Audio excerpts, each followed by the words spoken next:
Podcast comes your way every Wednesday and runs from 1:15 all the way through to 2 p.m. here on your superstation Joy 99.7. Masterclass is powered by Joy Business and brought to us by Goyle. Goyle, they say good energy. Goyle, Yenara, Yedia. It's the 29th of January today, the fifth Wednesday in the month of January. And yes, indeed, January has come to an end. At this point, I'd like to wish my very good friend Daniel Dazi a very good afternoon, host of the Super Morning Show. And my hashtag for you this afternoon, Daniel, is that this too shall pass. Or should I say, this too has passed. We want to take the opportunity to welcome all of our cherished listeners to a brand new year, full of new opportunities for your business to grow.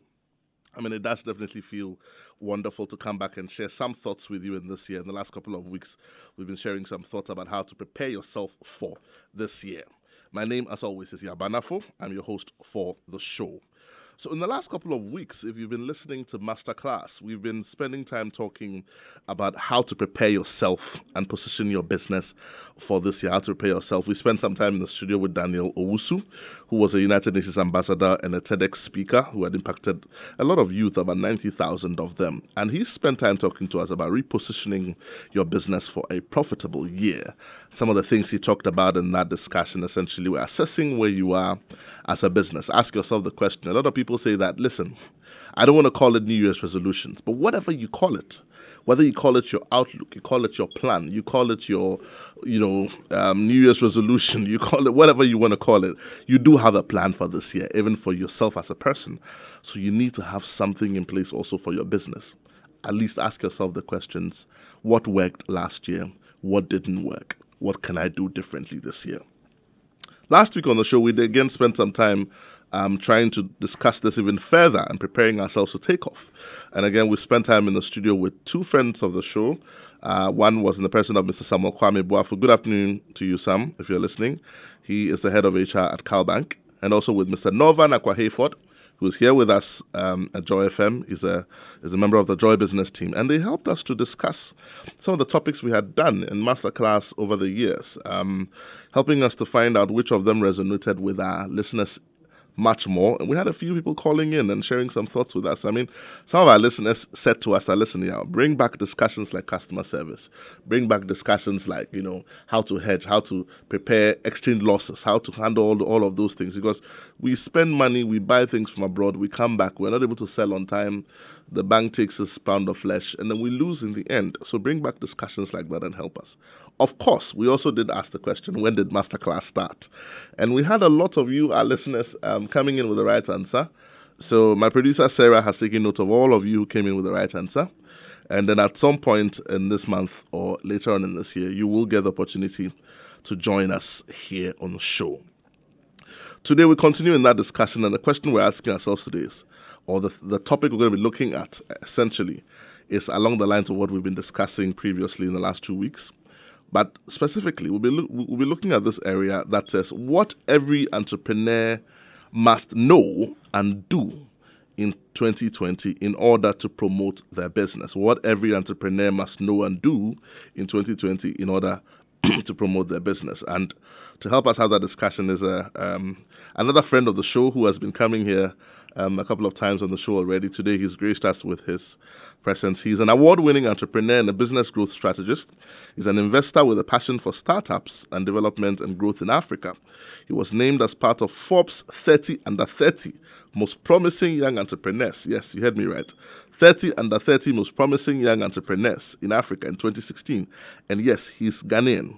And yes, I'll give you a lead. He's Ghana as well. I'll ask him what school he went to so that all his old school students who are listening will be able to call in when we open the phone lines. He's the CEO of the Orios Group with subsidiaries, namely GCEEI. He'll tell us about them.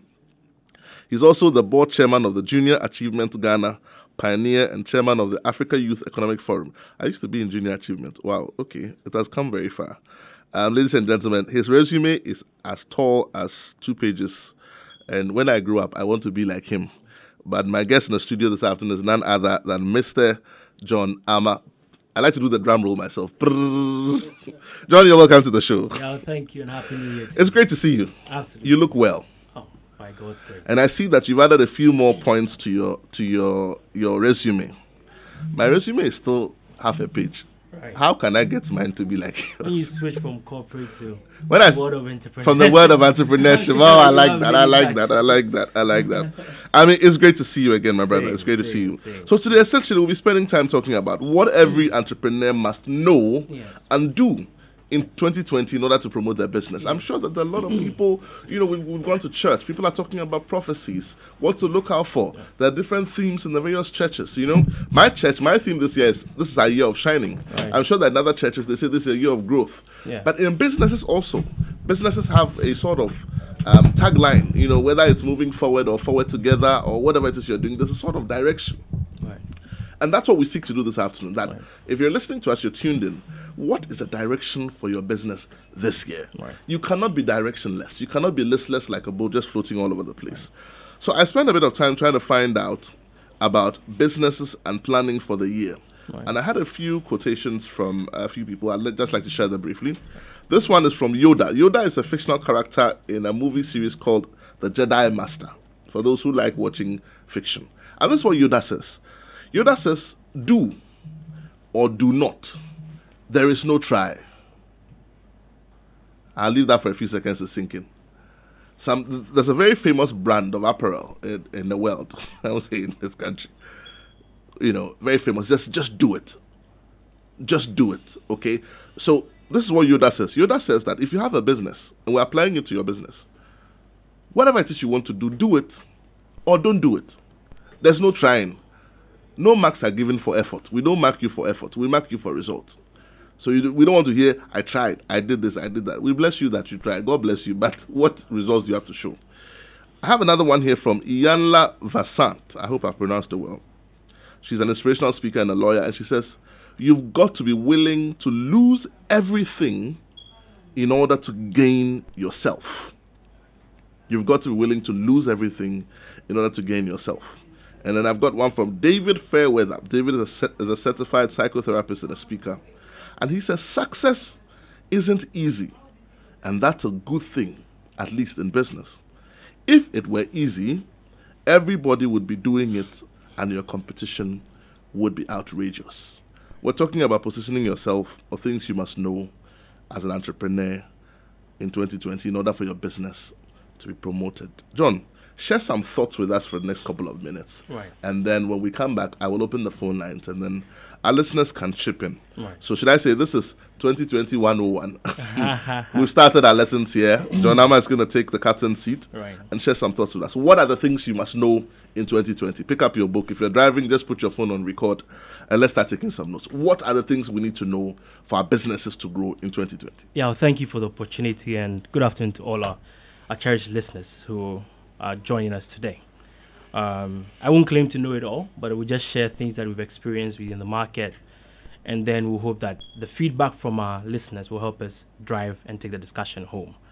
Last time I was here, we looked at what every young entrepreneur must know, and we examined issues around focus, and the reason here being that there are many young entrepreneurs who are doing so many things that must now look for what is that one thing that gives me the most mileage, most market, and potentially will yield better revenue in a certain defined period.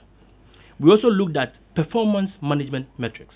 How do I hold myself accountable if it's internal controls, if it is governance, among others, in order to drive growth within a certain year. We also looked at team building as a way towards understanding that a company must grow beyond self to affect others.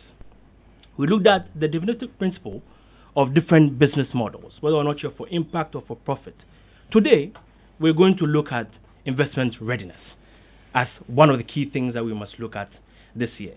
And when you were starting the show, you mentioned that churches have themes and so on and so forth, among others. Well, if you don't apply the theme that your church has set to yourself and draw out your conclusive plans for the year from it, you would have a challenge with that. On today's show, in looking at investment readiness, let me provide a context to where we have come from.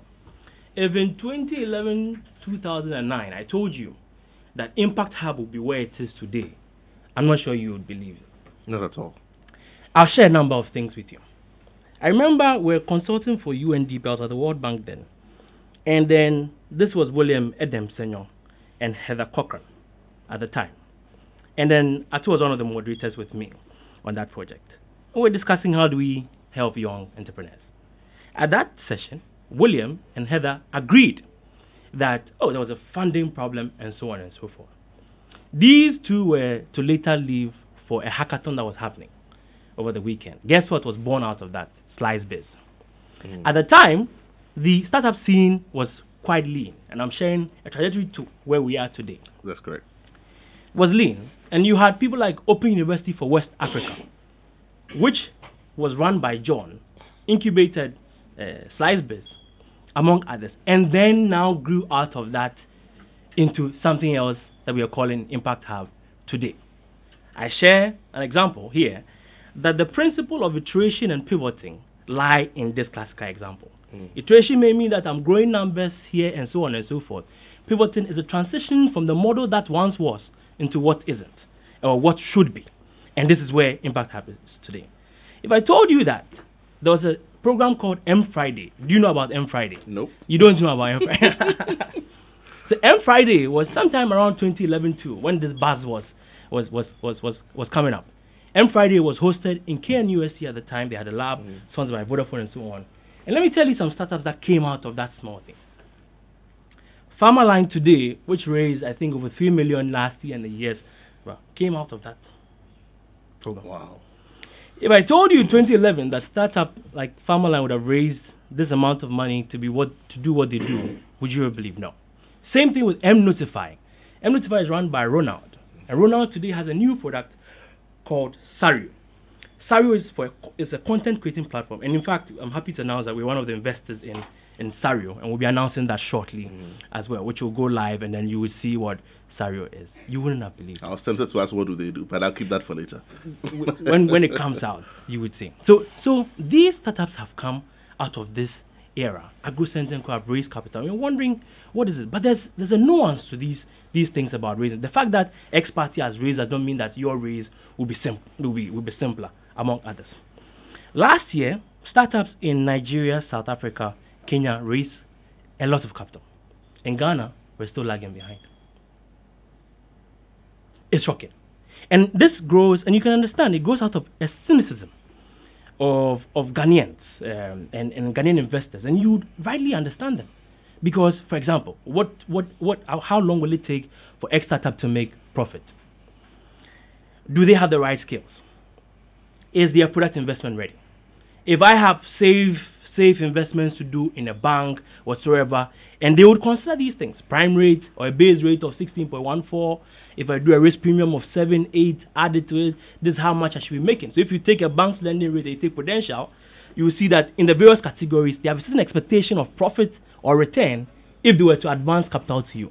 It's the same thing with the Ghanaian investor.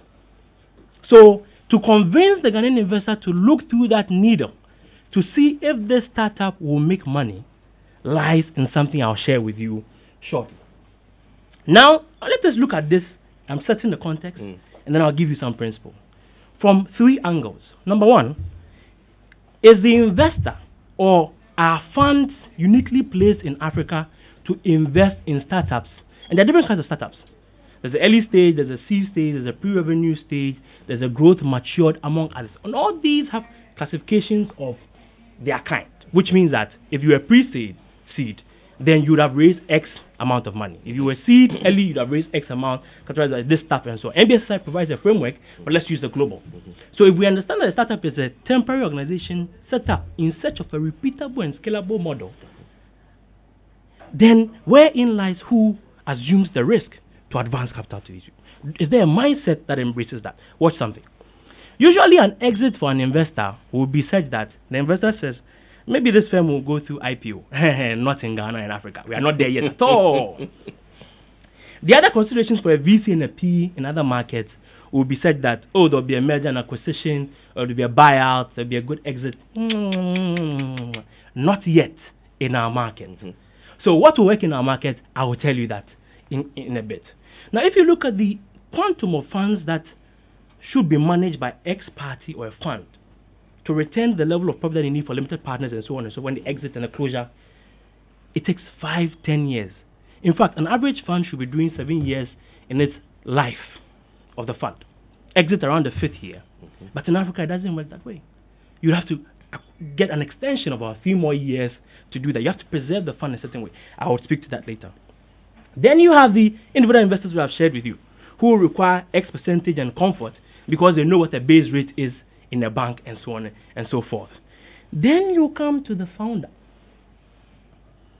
himself, who expects that by virtue of the fact that I have X or Y, this person should invest in me. Let's break down the myths as we go along. Let's start with the founder. There are a number of companies who continue to have liabilities, and there are companies that will not have liabilities. The fact that a company has liabilities does not mean that it's a bad company. It's a bad company. Yeah. Does also mean that it shouldn't raise capital. And I've seen that in a number of clients who have come to us. The number of firms that are worried about how they treat receivables and how they recover quickly. There are others that also look at what is my purchase pattern like and how do I deal with credit from X and Y in my business. There are others that have general structuring problems within their business. So first of all, in this new year, let's start off with an audit. Hire someone to look at your sales, your marketing, your finance, your management, and even your general structure and your sales pattern. Now, I heard someone tell me previously that, as a startup founder, the company must grow outside you, and you must have staff who are selling on your behalf. Let me tell you something that we must debunk. In the first year, no one can sell your company better than you, because no one understands the vision better than you. So your training approaches determine what real results you get within that period or not. But to the investor, these things will matter if there is sufficient assumptions of data. There's enough data to validate your principle of whether you make profit or not. Let me break it down. A company does 5-year projections, 3 years projections. That's what we demand of them. Sometimes these plans don't make sense until you get to market, until you actually roll out the product. And so what will be comforting for me to look at is, are the assumptions tested? For example, let's break the assumptions down. When you pick your CAPEX table and you pick your OPEX table and you break these down into a set of assumptions that validate your revenue projections, to me, I'm looking at it from pricing. I'm looking at it from the product. What is the yield rate? Today, there are people who sit there and when you start talking, they know what your investment is and they know you are not investment ready. So there are two things. There's investment readiness. There's being investor ready. Investment readiness is a subtotal of your internal things you do within the business. Look, do I have a growing staff base? How do I measure sales? How do I measure costs? And what are the things I need to do to ensure that I am credible enough to grow either organically or to have someone be ready to invest in me?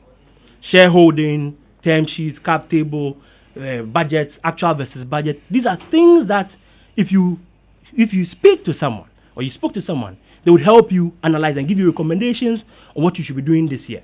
Last year, you diverted funds. Last year, you were doing interparty lending. Last year, you were doing X or Y. This year, let's change. Last year, you had 3 different sets of accounts because you present this to bank, you present this. This year, no, let's regularize it. Last year, maybe in your trading, receivables were high. How do I recover? Last year, you couldn't raise funding. We need to look at these things in that context, and I'll speak to it as well. So, it is important that we understand that as a startup, there are a number of things that you must do internally to grow. And we've looked at a number of things around that. Now, let me give a general idea of things that any startup should watch in seeking to grow. Number one is your financing options. Today, banks are offering factoring and invoice discounting as a way to help you cover some expected receivables. How many people are aware of this? Will this trend grow? Yes. Are you uniquely positioned to attract capital from that and go, maybe yes, maybe no? Are people aware of what we call supplier's credit? Are people aware of what we call an assignment of X or Y? Are people aware of what it will take to even go through with an invoice discounting deal? People don't know. And this is something that they must look at. Number 3 is, are people aware of what new financing options are coming up, which is convertible debt, which provides a greater relief of comfort to an investor who will be seeking to invest, which means that it's part of the mezzanine. So at a point in time when I've invested in you and given you debt, I can then convert it into equity. This seems to be the growing trend for many African PE funds now as we go along and as we look at it.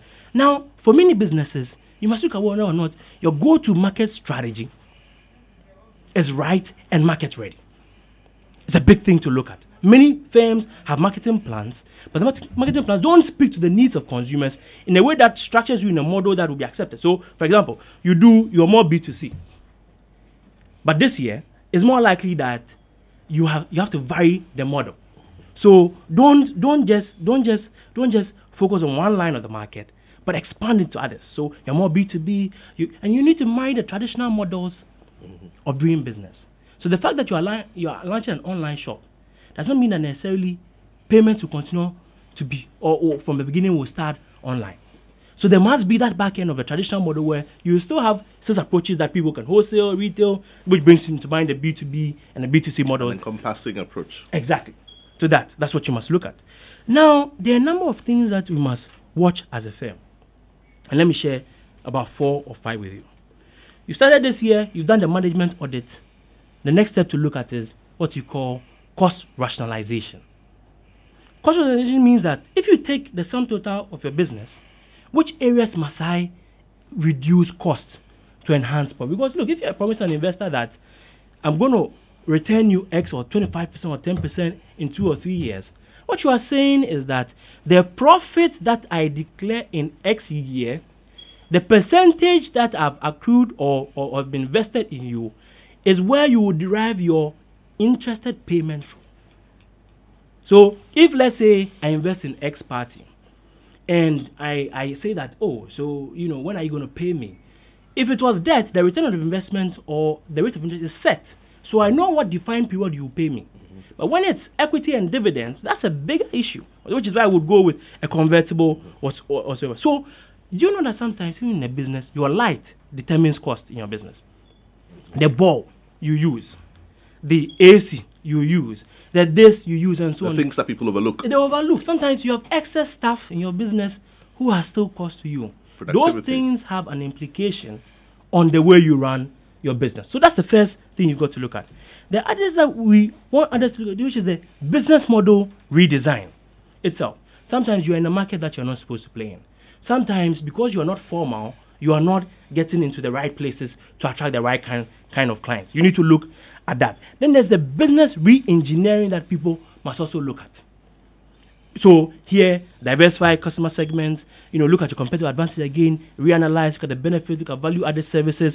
So I'm mentioning this in broad context, and when the listeners ask, we can break it down into it for them. So there are a number of things that every investor will be looking out for from you. Number one is, do you have a pitch document?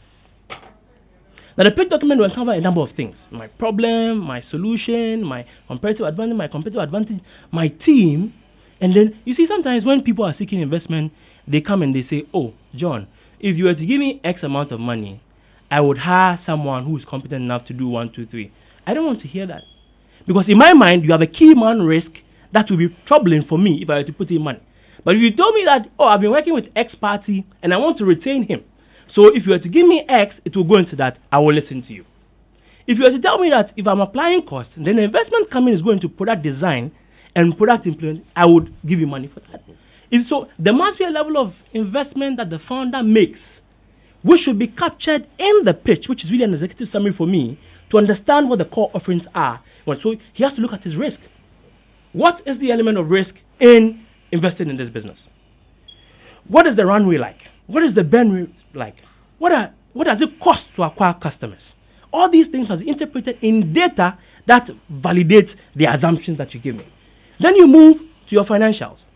How many firms have actually tested those financials and have a baseline to correspond with if X were to come in, Y will happen in the business? This year, you must test those assumptions for us to know that you are investment ready. Number 2 or 3 is what you call a term sheet. And these are sheets that, this is a summary contract of what is capable if I were to invest in you. It sets out the terms and agreements and so on and so forth. There's what we call the cap table. Today I came that we'll have a conversation. So we're not teaching, we're just having a conversation around investment. Cap table then shows me what the current shareholding and so on is. If I were to invest, what will happen? And this would speak also to your valuation principle. Now, you see, startups in Africa have not done enough to merit some credible valuation, especially in our country. So you see, people who have not tested, who have not tried, and so on and so forth. Today, look, I was talking about GrainMate 3 or 2 years ago. GrainMate last year raised over 50,000 USD. And the potential of it is more in the rate of sale of the products that they have and what it could become 2 years from now. Take a company like Dex Technologies and what they are doing. These are market-centered products that are not driven by someone's wish to introduce a product from New York and so on and think that naturally in the first year it's away. There are people who are thinking about local solutions. And today, Ghana is now an exporter of technology and an importer of technology. Take empathy and so on and so forth. If we were to get in now, the chances, the potential is far-reaching, but the quality of ideas must come. Now, beyond the valuation, you're looking at your financials. And this is how we want the financials. Look, like I said, have an operational expenditure table. Break it down into your rent, etc., etc., etc., and let us see those costs. Now, go to your capital expenditure table, and here, break it down. What assets will you be buying? You know, some companies you go and they don't have an asset list. I'm like, hey, are you serious? Now, how do I validate your balance sheet? You know, and so on. There's some companies that you go to, there's a wrong classification of accounts. Non-current liabilities are now in a certain form. Get an expert to help you put these documents together, especially your financials in that regard. Then we've mentioned the assumptions as one of the things that you've got to look at. Now, number 7 is a number of things that we'll call your management bios are something that we will look at as well. 8, whether you have contracts as well. So there are people that have off-taker agreements that come to us and they say, I want credit. One came to us and said he has a quarry. And I asked him, is the quarry for you? He said, no, I got it from someone. And I said, what do you mean? Do you have an agreement with the person? He says, no. I said, hey, that's interesting. So, okay, of the off-taker, do you have the equipment to execute the off-taker? He says, no, he's also bringing in a vendor, someone who will bring in the tracks. Then in my mind, I'm like, okay, so there's route optimization that needs to look at. Because there'll be maintenance costs and so on and so forth. And has he done what we would typically call the cost accounting to know the net effect of each individual item to cost and what will be remaining of it? There's a greater conversation to be had there. He's probably done some hedging without the data. Let me leave it here, and then you can come in and I'll continue. Wonderful, wonderful, wonderful thoughts there. If you just tuned in, this is Masterclass here on your Superstation Joy 99.7, and we're spending time in the studio with John Ama here in the studio, sharing some tidbits on the things that you must know as a business person going into 2020. Time check in the studio, 43 minutes past the hour of 1. We'll be opening the phone line shortly and would like definitely for you to be a part of this discussion when we do open the phone lines. I've got a comment on social media for you, John. Okay, so I'm sure that at some point, maybe I can do that now. It says, good afternoon, you didn't add your name. Very good discussion. How can I contact the gentleman, please? What is his name? Okay, so his name is John Ama, the John Ama, and he's the CEO of the Orias Group. Maybe you can share some thoughts with us. Where do we find the Orias Group after this So we're in Kanda, and let me just share a few things about what we do as a firm. Okay, so briefly. We're a management consulting firm, and we also do private equity. Right. We're one of the leaders in investing in startups and showing potential around that. One of our key investments is HealthLink Pharmacy. We have a very strong board.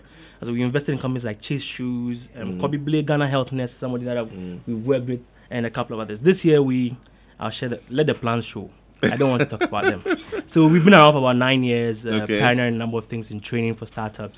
Where do we find you online? So Orias Group is where you should go to. You can call us 0303 970 723. Okay, I'd like for you to repeat that again very slowly. 0303 970 723.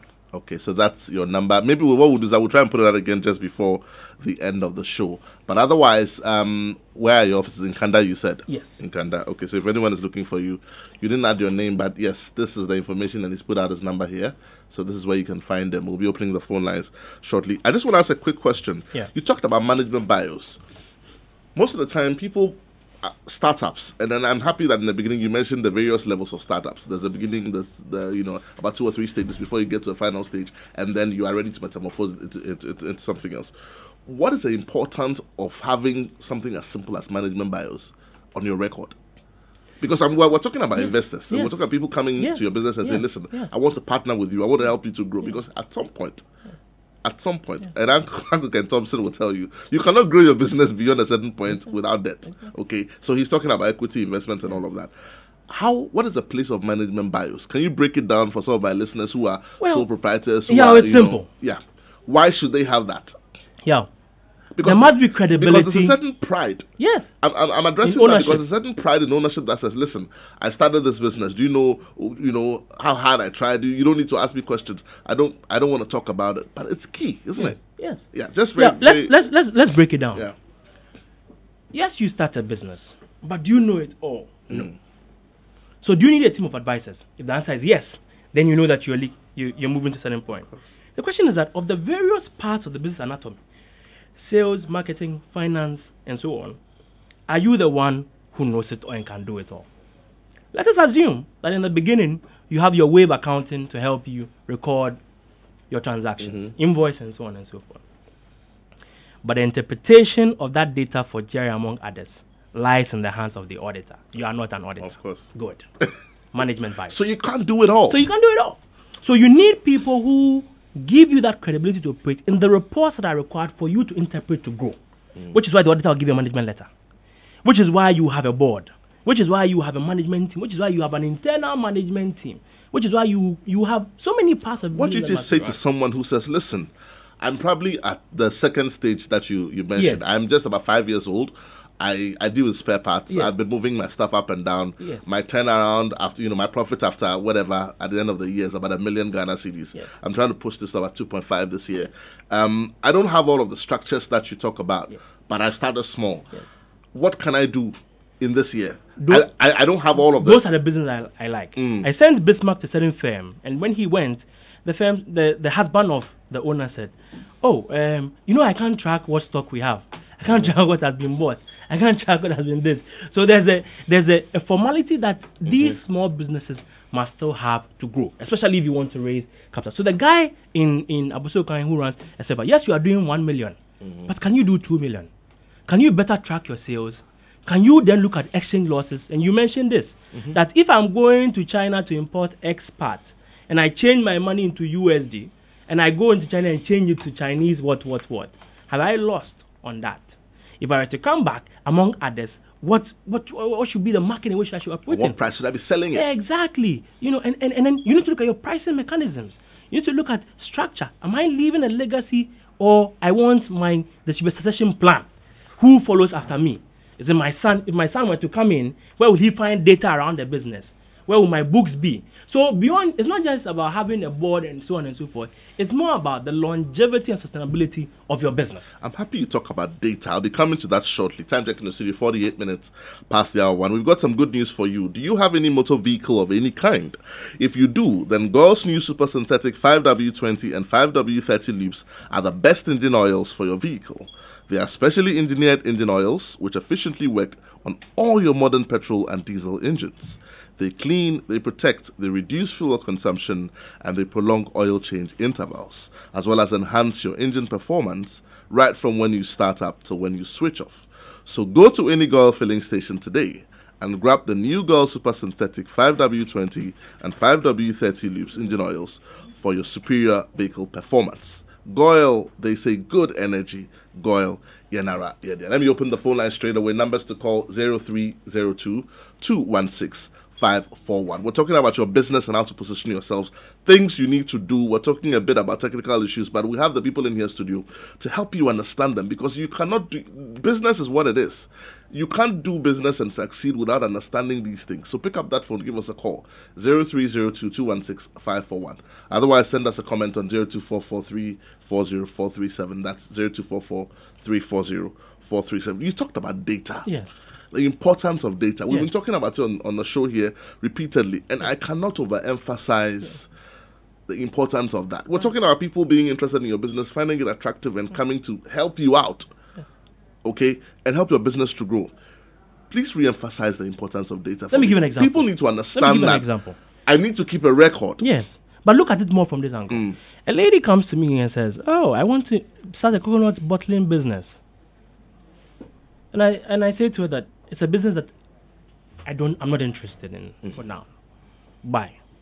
Because I don't like someone bottling my coconut water when I'm not present. And unless you can assure me that the bottling process gives me assurance that my concerns are addressed. And that is where the problem is.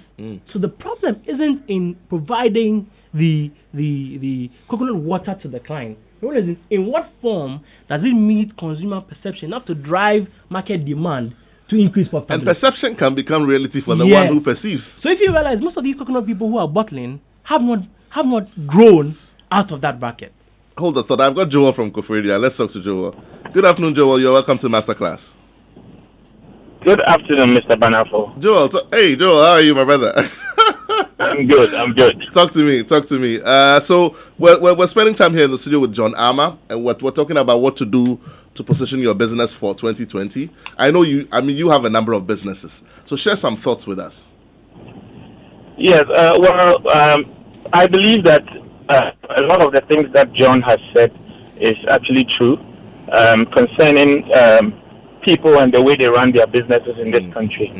A lot of them do not consider tools like softwares, ERPs that can track the value of their assets. And then one of the key things is the contacts that people run their businesses with. So a lot of people would pass on, and it's very unfortunate you won't be able to locate who supplies them the basic raw materials that is used for what in the business, and that would be the collapse of the business. Yes. Joel, I know that you are more into IT. You are an IT specialist. We're talking about the importance of data in business, so that when someone else comes through, just like you said, they'll be able to know that, listen, how many people are doing the kind of thing you are doing? What has been the success rate over 10 years? What are the numbers that are showing? Who are the top 10 suppliers or whatever it is? What is the place of data in entrepreneurship? Can you just share some thoughts with us briefly? The importance of data. I think in today's day, data is about 95% of what your business is. Because if you have information about where raw materials are located, if you have information about who owns the company, who the company is indebted to, it gives you a 360-degree overview of what your business position is. So majority of companies are running their businesses based on accounting software, which only looks at one aspect of the business, whereas business has to do with human resource, accounts, assets, procurement, sales, projects. All these things have to be looked at in a 360-degree with a 360-degree eye. You see that Fortune 500 companies are running ERPs. Why do they need ERPs? It's because they have come to realize that HR is directly tied to accounts. Sales is directly tied to accounts. So if your HR budget is going in the roof, your revenues are not tallying, straight away the business is in trouble. And so it's important that data is seen as the goal of businesses. And I think that is why the telcos also are doing so well, because they have access to unbelievable amount of data. Wow, Joel, thank you so much. That was Joel from Koforidua sharing some thoughts with us. John, you want to just chip in a few before we go to the next question? You see, beyond the... Numbers to call, again, 0302216541. Pick up that phone, give us a call. We're sharing thoughts on things that you must know in 2020 to position your business properly. You've done everything you need to do, but we're sharing some additional thoughts here, free of charge, here on the Superstation. We're saying that as a business owner, take note of these things. These are the things that you need to take note of so your business can go to the next level. Sorry, John, please go ahead. It's also the interpretation of data. That X party says, oh, in looking at your accounts, I saw that there were drawings in the business. Does the drawings necessarily mean that you've embezzled funds? Break down the terms for me. Drawings means that... drawings means that money has moved out. Money has moved out. Good. But does drawing mean that you've taken money under it? And this was a sole proprietorship. So you have a call? Yeah, I have Mohammed from Accra. Let's talk to Mohammed. Good afternoon, Mohammed. You're welcome to the show. Good afternoon, sir. Happy New Year to you, my brother. Good. Talk to me. Please, I'm a driver, but I like listening to your programs. Thank you, Mohammed. Yes. In fact, I have a small car which I'm using as a Uber, but I'm not driving it myself. Okay. But I know much about car. Okay. So I'm planning maybe by in a few years. My company should open. What can I do to help myself? Let me ask you a quick question. When you open your company, what will you be doing? What exactly will you be doing? You'll be running a transport business. Is that what you'll be doing? Running transport, yes, sir. Okay. Please keep listening. We'll try and answer that question for you. Thank you for calling. So that was Mohammed. He wants to know. He wants to set up a company. Right. I think the first thing you should do is call you, right? Yes, of course. You put your number out again. But by all means, let's share some thoughts for him. Okay. So wow, how time flies. Okay. Let's look at it. Yeah. You have a car company that you're starting. You've bought one. You would have put in some predictive model on what money you expect, returns you expect, and so on and so forth. Your mileage, fuel that you'll be buying, maintenance, and so on and so forth, right? You'll be looking at it also from staffing issues, one person that I have. But look at it, let's start from this point. So, have I registered? Do I need to register? Yes. Number two is, what is my growth plan? How do I intend to acquire one or two? You have an asset that you can amortize to get another. Have you considered it as well? Number three is in terms of internal controls. How am I recording the funds that are coming into the business? And then how am I recording expenditure, among others? What is my savings rate like in terms of the receipts that I've gotten from the business as well? Now, in these receipts, how am I treating them? Are they in an investment account? Am I keeping them? What is it? Have I considered an invoice from X party that says, if you were to make a down payment of X, I'll give you another car? So you need to look at all of these scenarios in your small transport business. Then there are issues around whether or not this. Okay, hold that thought for me. We definitely have to continue this conversation next week. But I've got Digor on social media, and just very briefly, I've got just about 3 minutes on the show. Digor says that I don't think your guest is talking about a real startup. Maybe he's talking about some categories. I think that he's struggling to align the conversation, and I like the way you looked at the startup. Very quickly, he says that I've gone to the bank to borrow. I don't have the bank says you can't give me money because I don't have an account with you. How am I going to pay for the service of an accountant? How can I get an investor to believe in me when the system doesn't give me the opportunity to see to get financial support? Please tell us exactly what a real startup should do. Digor, we may not be able to exhaust the answer to this question. I probably hope we'll come back next week. But in 30 seconds, he's saying that the system doesn't give you a chance to start. All the things you're talking about are sweet. There are matrices that are looked at, but it's probably for companies that have already, been in existence. How does Digor start his company? 30 seconds. So Digor, for him, he's looking at the bank and him not having data. Yeah. And he doesn't have money to. Wave accounting is free. Okay. For the start. Okay. Internal controls are templates you can download from online to use to help you manage your assets. And you can speak to, there are firms that are available to help you, the accelerators and so on and so forth that are coming up to help you do that. But in terms of really going to the bank, look, that's someone's money they are risking. If you don't, they have certain KYC requirements that you must meet. The same thing. Let me summarize what you've discussed. Yes. And to help. We'll definitely have to continue this discussion in order to do justice to it. But for today's discussion, let's see if we can summarize it. So number one, we are saying that to talk to an investor, you must have an investment thesis, which is important. The investment thesis is captured in a number of documents, which could be commercial agreements that you have signed with X or Y party, whether or not you have an off-taker and so on and so forth, which helps minimize the risk of the investment. Number two, we said, is your shareholding in your cap table. What does that look like? Number three, we are saying is that what market information do you have, research and so proprietary rights do you have to the things that you say would help you grow. We said we'll look at your team as well. What kind of team you have? Is there a key man risk, among others? What will the money be applied to as well? How big can this market be for the business that you're in? What agreements have you signed at this point? Have you done at least a summary evaluation? Do you have some past records that we can look at, among others? And then the other things are really around your growth plan. How do you grow? And these things will help minimize risk to me and my investment. Right. A lot of information there. I definitely want us to come back and continue with this, but this has been helpful. Essentially, we're saying that some of the things we're talking about here, you've just summarized them for us. Next week when we come back, hopefully, if we're able to continue this conversation, we'll share a bit more thoughts and go a bit more into detail so that our listeners can benefit from it. We're saying that there's some key things you need to look at. Work with data. Make sure that you understand what you're doing. Get people who know how to do it, who've been there before and done it, and they'll help your business to grow. Thank you so much. This has been Masterclass on your Superstation Joy 99.7. Next week, we continue our conversation here, again, sharing some thoughts on how you can position yourself to be profitable in this year 2020. Up next is the news at 2. My name is Yaw Barnafo. See you same time next week.